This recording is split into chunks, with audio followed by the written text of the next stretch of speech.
Mesdames et messieurs, bonsoir. Bienvenue à ce numéro spécial des jeudis de Lucas. Ce numéro est spécial parce qu'aujourd'hui, d'habitude, les jeudis de Lucas, on organise des conférences. Aujourd'hui, vous n'aurez pas droit à une conférence, mais de préférence à une causerie autour d'un livre qui est écrit par le doyen de la faculté et de l'économie et de gestion, qui est aussi directeur de l'Alliance française. Je voudrais parler de Evans Wesh. Donc la semaine dernière, dans le cadre des jeudis de Lucas, j'ai fait une intervention autour de ce livre, accompagné d'ici par la langue, où j'ai présenté au public le livre. Donc aujourd'hui, il n'y aura pas de conférence, c'est une causerie que le public fera avec l'auteur, et la causerie sera suivie par une vente signature. Donc c'est extrêmement intéressant de participer aux ventes signatures parce que je le dis toujours, et c'est extrêmement important pour les archives. Tout à l'heure, je disais à M. Isidore que c'est une belle pièce d'archive quand vous montrez à vos enfants, à vos amis, un livre, et puis vous dites que ce livre-là, je ne me le suis pas procuré n'importe comment, je me le suis procuré en participant à une vente signature. Voici la signature de l'auteur. Ça, c'est une belle pièce d'archive. Pour moi, c'est ça la grande importance quand on participe aux ventes signatures. On a une pièce d'archive. Ça, c'est extrêmement important. Donc, quand on construit un patrimoine culturel, le patrimoine intellectuel, ça, c'est extrêmement important. Par exemple, on fait des ventes aux enchères, des livres, des anciens livres. Par exemple, il y a des livres qui ont été achetés, qui n'existent presque plus, qui ne sont plus réédités. Et puis, il y a quelqu'un qui se présente avec son exemplaire en main, que ça, c'est son grand-père qui l'avait acheté. Ça représente une pièce d'archive et on organise parfois des ventes aux enchères autour de ces livres-là. Donc, je vous encourage aujourd'hui, pour ceux qui ont les moyens, le livre n'est pas trop cher, c'est au prix de 3000 gouttes.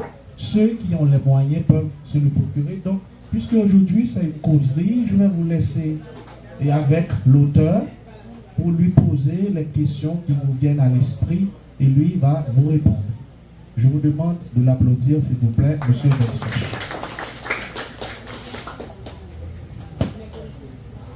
Merci, c'est un plaisir d'être à l'université aujourd'hui, pas en tant que doyen ni en tant que professeur, mais en tant qu'écrivain. Je dois vous dire, c'est la première vente signature du livre à laquelle je participe. Le livre était présenté à Livre Folie l'année dernière. Malheureusement, je n'ai pas pu faire le déplacement. Et Kate Limos, qui est co-autrice avec moi, était aux États-Unis, donc on n'a pas pu signer le livre à Livre Folie. Donc c'est la première vraie vente signature du livre. Peut-être c'est vous qui allez recevoir les premières signatures. Pour moi, c'est très important. Pourquoi? Parce que le texte est écrit. Je me suis inspiré en fait d'une histoire d'une zone d'où viennent mes parents. C'est à Fondicac. Et l'histoire se passe là-bas. Pour ceux qui connaissent Corail, si vous passez par la route pour aller à Corail, vous passez par Fondicac. Fondicac, c'est vraiment un petit village, mais c'est une grande localité en termes de superficie. La majorité des habitants ont laissé la zone, ce qui fait qu'elle est restée assez sauvage. Elle est restée avec les mythes aussi. Je me souviens quand j'étais revenu à Jérémie pour la première fois, j'avais 12 ans et j'ai été passer quelques mois de vacances à Fondicac. Donc tout ce que je raconte dans le livre, le décor, tout ça existe vraiment. Et le personnage de Grande Rita m'a été inspiré par ma propre grand-mère, sauf que je n'avais pas le rapport que Lala avec sa grand-mère Grande Rita, je ne l'avais pas avec ma grand-mère à moi. Donc, lorsque j'écrivais le livre, je ne savais rien du vaudou. C'était un projet du Centre PEN. Le Centre PEN, c'est une association d'écrivains et de journalistes dont j'étais le secrétaire général avec Kate Clémence. Kate Clémence avait le projet de faire un texte pour raconter, pas même pas raconter, pour expliquer aux enfants le vaudou. Pour certaines personnes, c'est une démarche assez, comment on doit dire, inédite. Pourquoi? Parce que le vaudou a subi tellement de persécutions durant son histoire, durant notre histoire aussi. D'abord avec les Blancs, lors de l'esclavage. Ensuite, non, pas avec les Blancs forcément, mais avec les religieux. Il y a eu plusieurs campagnes rejetées. Et à un moment aussi, les intellectuels haïtiens qui étaient intéressés au vaudou ne le considéraient pas vraiment comme une religion. Et la dernière fois, je crois que Francisco avait fait ce point-là sur Plasmas. C'est le premier à avoir considéré la religion comme le vaudou comme une religion. Et c'est le premier aussi à l'avoir pris au sérieux. Parce qu'avant, on considérait ceux qui faisaient commerce de loi, si je peux dire ça comme ça, comme étant des possédés, des malades mentaux, des schizophrènes, etc. Donc, peut-être qu'on va revenir sur cette histoire avec Francisco, mais là, je vais vous présenter un peu l'histoire.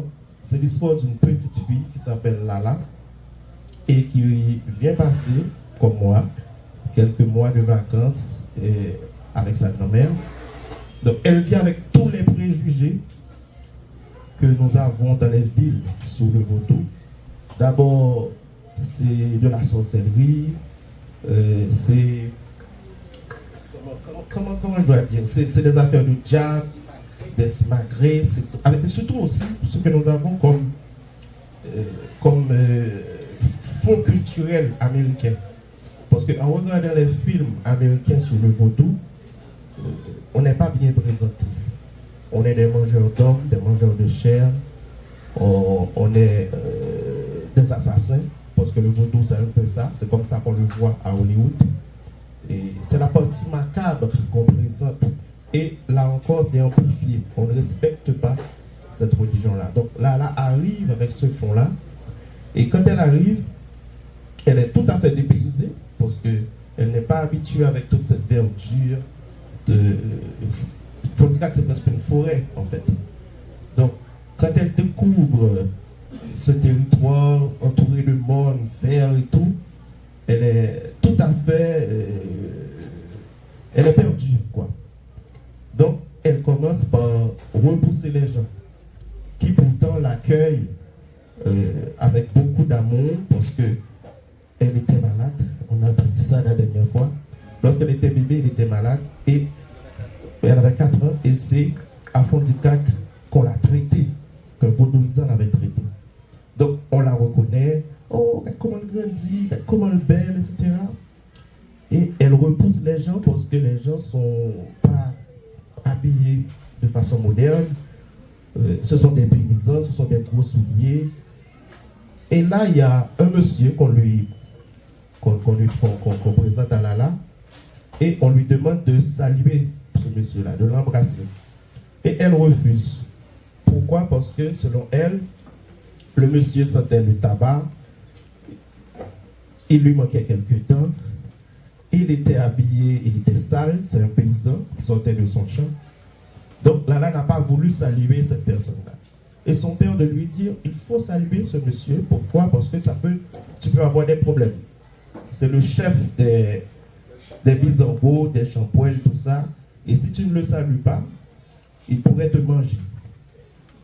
Et avec tout ce fond, toute cette peur, l'enfant rentre chez elle la nuit. Elle entend des tambours dans la zone et elle fait un cauchemar. Elle voit le monsieur qui vient vraiment pour la manger, la chercher, et elle voit la tête du monsieur au pied de son lit. Elle prend peur et puis elle court se cacher dans la chambre de sa grand-mère. Et c'est là que la grand-mère commence vraiment la conversation qui est le projet du livre. Ok, et elle lui demande, qu'est-ce que c'est, grand-mère? J'entends des bruits, j'entends. puis la grand-mère qui rit. Pourquoi? Parce que c'est juste une cérémonie pour honorer les ancêtres d'un voisin. Ce n'était pas du cannibalisme, ce n'était pas de la sorcellerie. D'ailleurs, on l'a invitée, c'est à cause de là qu'elle n'a pas pu y participer. Et puis voilà, commencent les questions. Les questions sur le vaudou, sur la sorcellerie. Est-ce qu'on peut me manger? Comment on mange les gens? Des choses comme ça. Jusqu'à ce qu'on entre au fur et à mesure dans les questions sur les lois, leur territoire, pourquoi nous avons cette religion-là, d'où vient tout ça. Et la grand-mère, tant bien que mal, elle essaie de faire un petit peu l'éducation religieuse de Lala.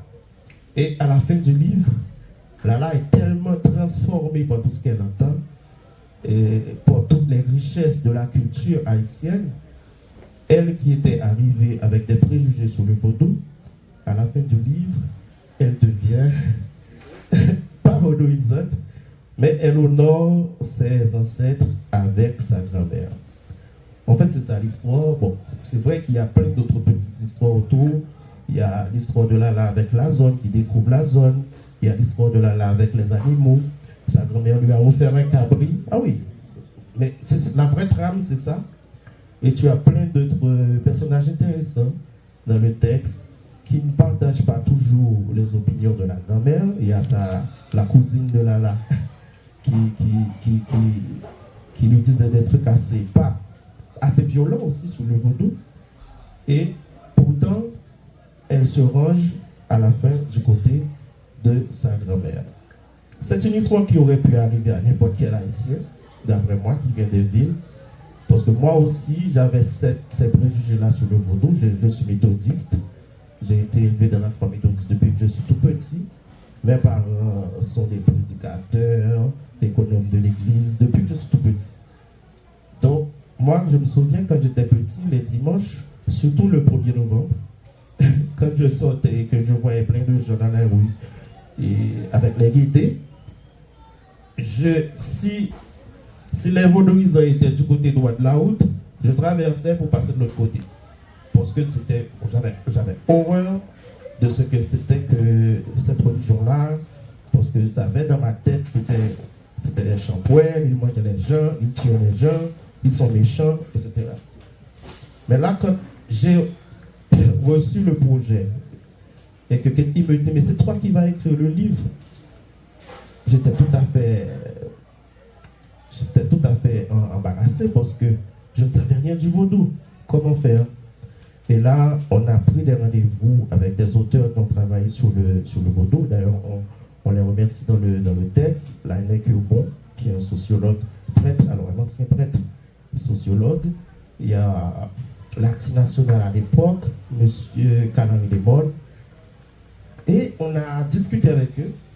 Et je me suis acheté plein de livres aussi sur le vaudou, des livres de sociologues étrangers, américains, français, et aussi des livres d'haïtiens, d'intellectuels haïtiens qui parlaient du vaudou. Et c'est comme ça que a vu naissance ce petit bouquet que j'aime bien et qui présente une autre facette de notre culture. Parce que pour moi, le vaudou, c'est pas une religion. C'est pas une religion, c'est une pratique, c'est un mode de vie, c'est une philosophie. Et voilà pourquoi on peut être vaudouisant et quand même aller à l'église. C'est un culte des ancêtres, comme dit Granrita. Bon, je crois que je vais m'arrêter là. Je vais vous laisser le soin de poser vos questions et de vous procurer le livre également. Merci de votre écoute.